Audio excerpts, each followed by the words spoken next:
Today's guests are Christina Fernandez-Valle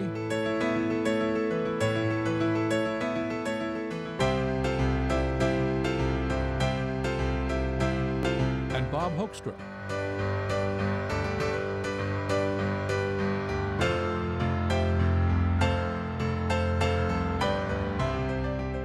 We join their conversation in the faculty lounge. While we burn all the fuel and build extremely high pressures in it, and then accelerate the piston down in a way as fast as we possibly can, because it's going to improve the emissions and the efficiency of the engine. And this new engine design allows us to change the profile, so we can actually control the piston profile. We can have it come up as fast as we want. We can get it to dwell for as long as we want at the top, and we can control how fast the piston falls away. And so now we're back in basic research. Now that we can do this, what's the ideal profile?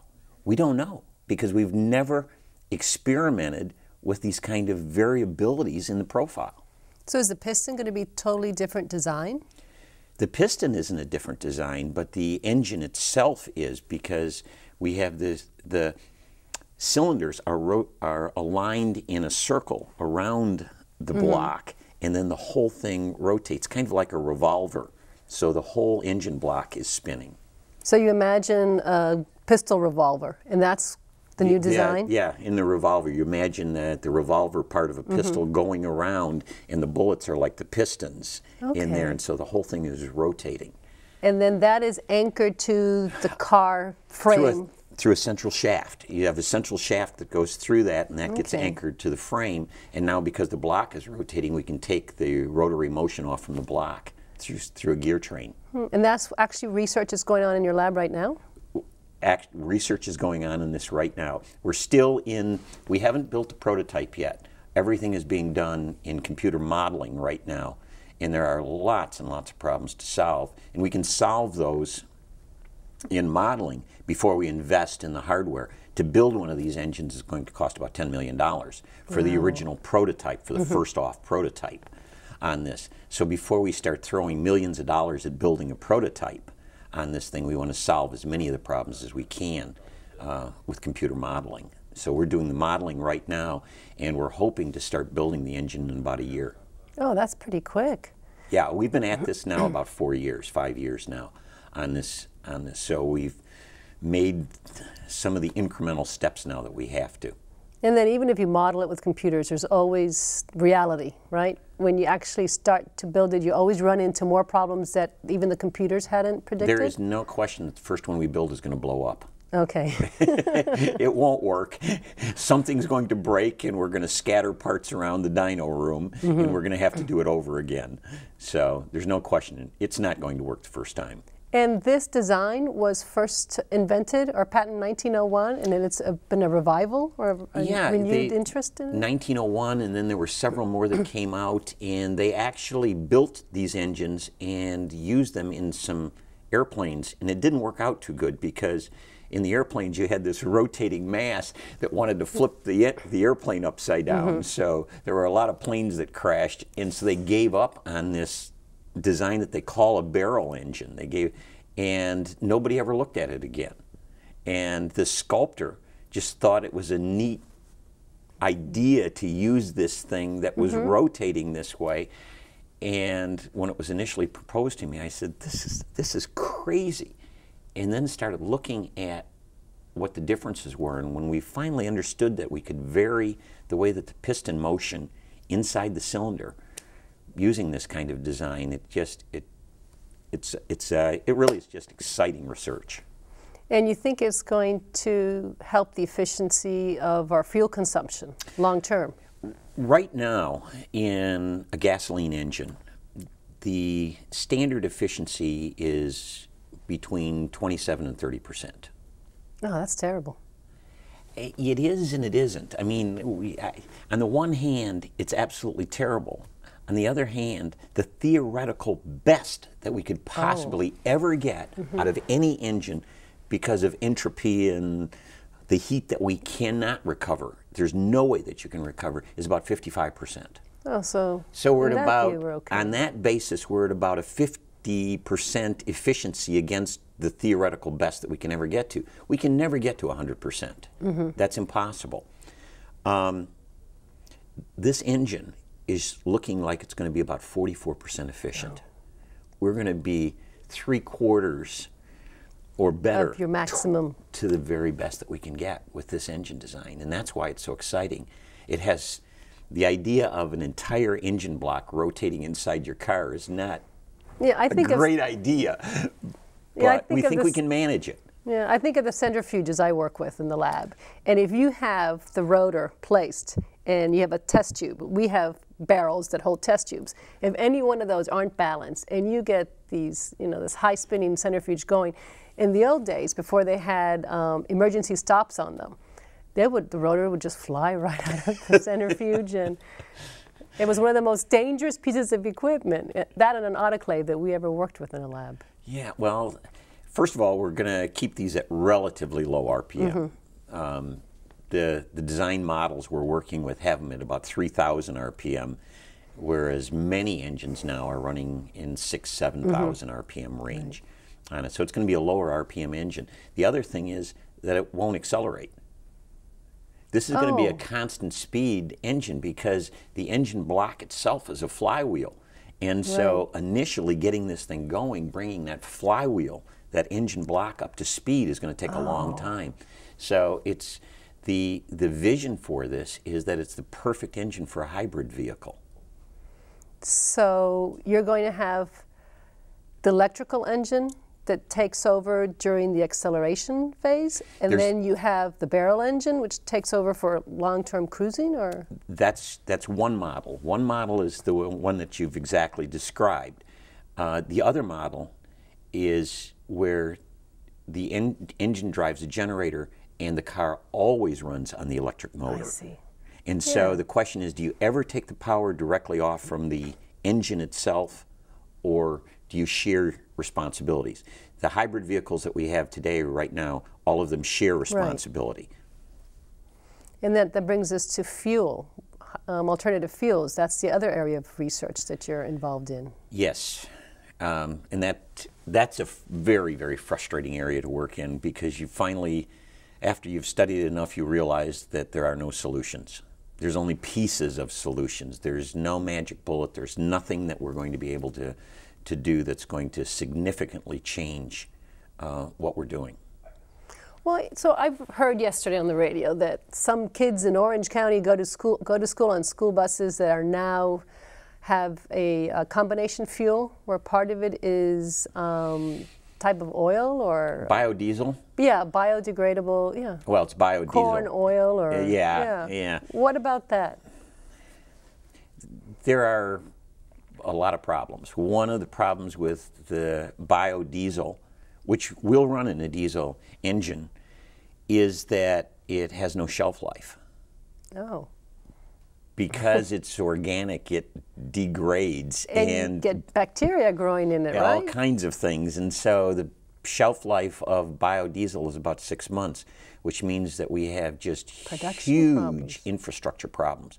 Because we have to manufacture it, get it to the fueling stations through the distribution system and into vehicles and used before this stuff degrades. Because when it degrades, it plugs up all the filters and shuts the engines down. And in fact, the military has made a decision that until those problems are solved, they will not use any biodiesel at all, because they can't risk having the military shut down because they had the stuff in storage too long. Right.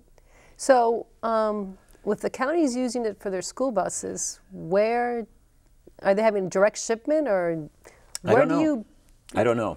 It does. There are a number of different emissions that come out of vehicles, and it turns out that the emissions with biodiesel, some of them are much worse and some of them are better. And so the problem with the reports that we get and what the media does is we keep getting told half-truth, and we believe the half-truth as being the whole truth. Right. When you really dig into it and find out what the other parts of it are, you find out that there really is no good solution. Not even hydrogen fueled cars. Where do we get it from? You know, the standing joke is, well, the last hydrogen well ran out a few years ago. The truth is there never has been. We have to make it. And so, well, we can take water and crack it, but the amount of energy it takes to break water apart is enormous, and we'd only get back a percentage of it. So where do we get the energy to break it apart? Oh, I don't know, a coal-fired electric plant? I mean, we have to use electrolysis. So let's look at the cradle to grave, this perfect, pure burning hydrogen. We probably caused an enormous amount of pollution, at least greenhouse gases, to make it in the first place. So it's not the magic bullet. And we don't know how to make it efficiently. We have no idea how to store it efficiently. Because if we store it as a cryogenic liquid, in Florida we lose about 10% of it a day. That's going to work well. So we don't know how to transport it. Because if we would go to the hydrogen economy right now, we're going to be hauling this stuff up and down I-4 in cryogenic tanker trucks. And when that tanker truck has an accident, it's bad enough if it's a gasoline and it burns out in a few hours and they put foam on it and get it to stop. Start a hydrogen fire out of a tanker truck that had an accident, and the estimates are now that it would burn for 2 weeks. And one truck would burn for 2 weeks? Would burn for 2 weeks, and we have no known technology for putting the fire out. And so you'd literally shut I-4 down for 2 weeks. Wow. And that's one accident. How often are we going to have an accident on I-4 or the 408 or the Turnpike or 95, shutting down the infrastructure in the United States? And where would you manufacture it? These are all the questions can you do local manufacturing, or? You can do local electrolysis if you can bring enough electricity to bear on it, and our grid is overloaded right now. So we don't have the electrical grid to distribute the energy to the places where we could make it on a local basis. So the hydrogen-fueled car is really still a bit of science fiction? Oh, very much science fiction in terms of being able to do it practically. If we can use hydrogen in an internal combustion engine. There are a lot of problems with that, and we gain some efficiency, but it's not all that much better than gasoline. So let's go into the fuel cell technology. Okay. The basic cost of a fuel cell is $2,000 per kilowatt, and that's about 1.25 horsepower. So by the That's not much. We're not going very fast at that speed. No, and we need to have at least 100 kilowatts. And so you start adding up the cost of a fuel cell vehicle plus the electric motor, the fuel cell, all of the other things that have to go into that vehicle. The going price right now is about $1.5 million for a vehicle. And they say, well, yeah, but they're not in mass production. In mass production, the best estimates are right now that a car would cost $250,000. Well, that's not a solution. And we still don't know where we're going to get the hydrogen to make it run. Right. So maybe the best model is just the smaller cars, like the European drives, because they have small roads. We have to get rid of the large, suburban type vehicles. Maybe the best model is hybrid vehicles with some new engines. The engine that we were talking about a little earlier is a possibility. I've done a lot of research in hydrogen methane mixtures, natural gas and hydrogen, running in an internal combustion engine. And we get some really good efficiencies out of that and low pollution. The only pollution that we have to differentiate between pollutions too. Do we consider CO2 a pollutant? If we do, because we're concerned about greenhouse gases, then we're at the end of the road. There's nothing we can do. Because everything's going to be hydrocarbon based.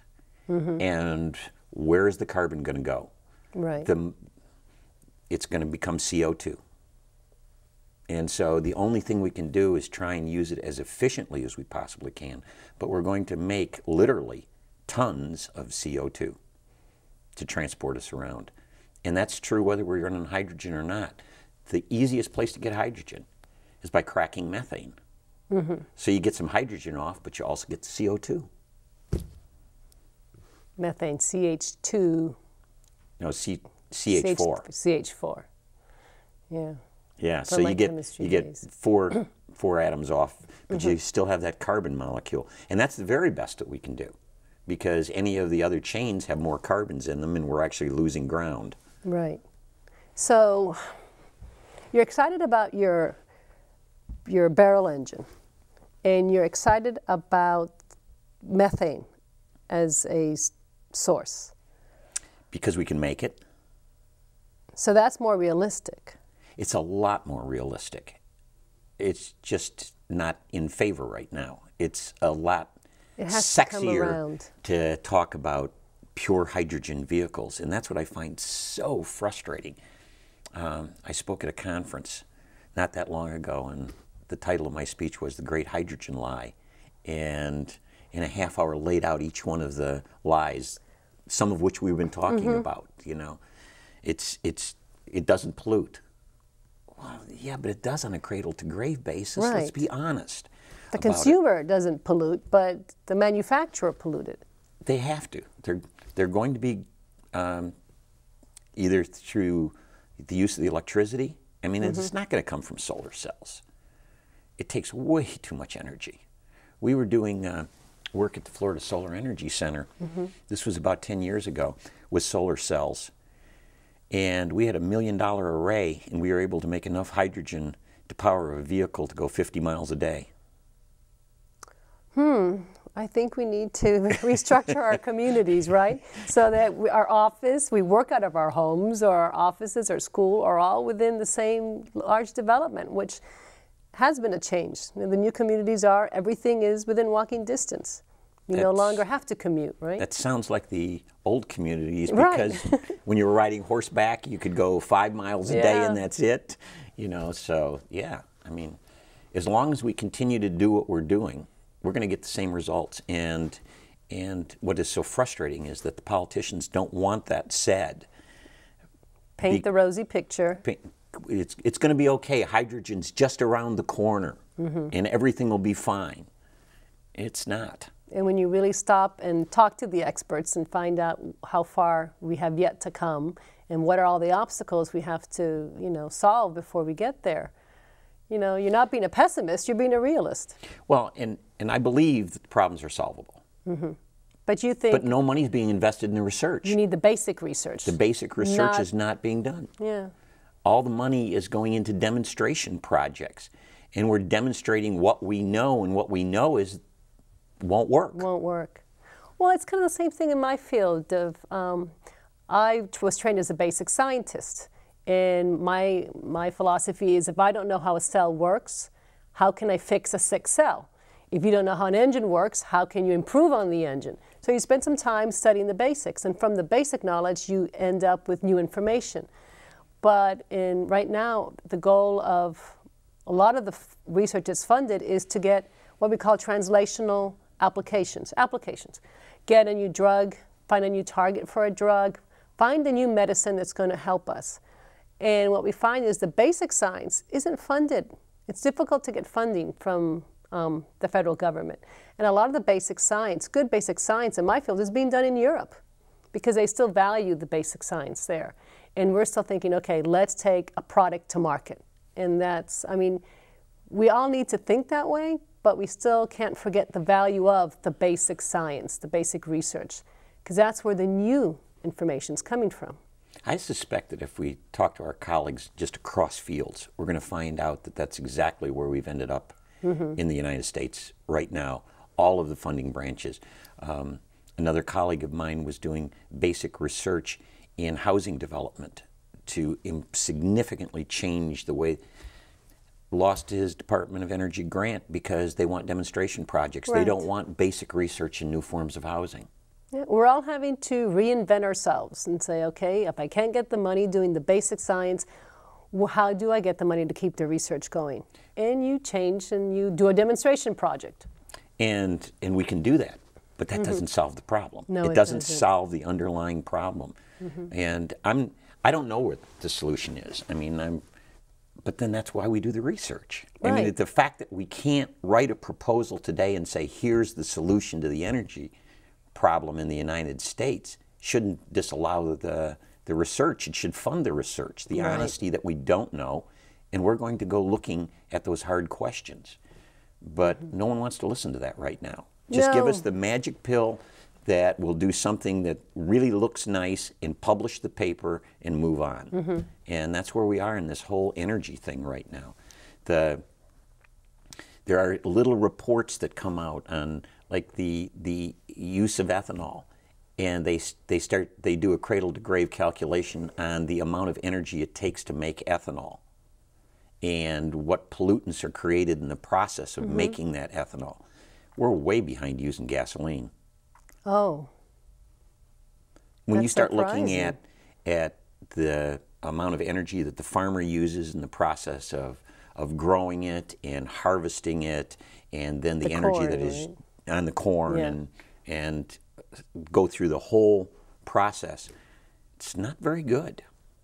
It's not very good. And then we end up with some really unfortunate pollution as a result of the ethanol too. All the aldehydes that it produces when it burns. Yeah, aldehydes are really nasty chemicals, aren't they? Really nasty chemicals. Yeah, I use them in the lab. You fix things. I mean, a little bit of aldehyde is very toxic to a cell. I can only imagine if you start breathing air that's contaminated with aldehyde fumes. And it's not a regulated pollutant at this point. So everyone Right. can talk about how efficient these new vehicles are, and they don't pollute as much because we don't measure that pollution. As long as we ignore it, we're fine. I mean, indoor pollution, a lot of the new home construction, if you don't watch the kind of quality of the wood construction that you use in the cabinets, they're all outgassing formaldehyde. Yeah. There are a number of people that are very sensitive to indoor pollution, and they get asthmatic, they get weak, they're fatigued, and it's the quality of the indoor air, which is, you know, the glues we use to hold the particle board cabinet together is off-gassing formaldehyde vapors. Yeah. That's a whole movement toward green construction, Yeah. which is well, also healthier, not only for the environment, for individuals as well. But now we're going to be dumping all those aldehydes into the environment out of our tailpipes. Yeah. So there's something else fun that you do in your line of research. Do you want to talk about it's that not at all? research, but a fun thing I do is build racing engines, because if we can't solve the world's problems, at least we can play. Right. And that's how I regard racing. Has no socially redeeming value other than it's fun. It's fun, and people need to have a way to unwind and relax from the stress of life, and to go to the Daytona and watch the cars zip around. And you make really fast car engines, right? We try. I mean, that's our goal, is to make an engine that produces more horsepower than anybody else's. And when we're doing that, pollution is the least of our concerns. That's just about making power. See, so you're very well balanced. I mean, on one end you're polluting, at the other end you're really focused on, you know, fixing that problem. So what is the fastest engine you've built, or your affiliation with the race team? Well, the most of the work I've done is on an engine, the small block Chevy, the venerable small block Chevy that was actually initially designed in 1953 and has remained virtually unchanged, very minor changes over all these years. In the 60s, 70s, they used a lot of the small block Chevys in cars, and they made about 180 horsepower. And we take that same engine and just do a few minor modifications, rub on it a little bit, and we make 850. From 150 to 850? Yes. Well, what did you rub on it? We change the way that we get air into them. So if you can get enough air into an engine, you can always get enough fuel in. And the air and fuel have to be in exactly the right proportion. If we can find ways to get more air in, we can always add the fuel in, and the more air and fuel we get in there, the more horsepower we're going to make. But along the way, we've learned lots of things that actually have some socially redeeming values. Over the last 5 years or so, the biggest gains that we've made on racing engines has been reducing friction. And that technology is going directly into the vehicles that we're driving today. And that's how engines are going from 20 miles to the gallon up to 30 miles to the gallon, is because we're finding ways to reduce the friction in the engines that we currently have. Those are just the new synthetic oils that are made, or? No, it's gone so much further than that.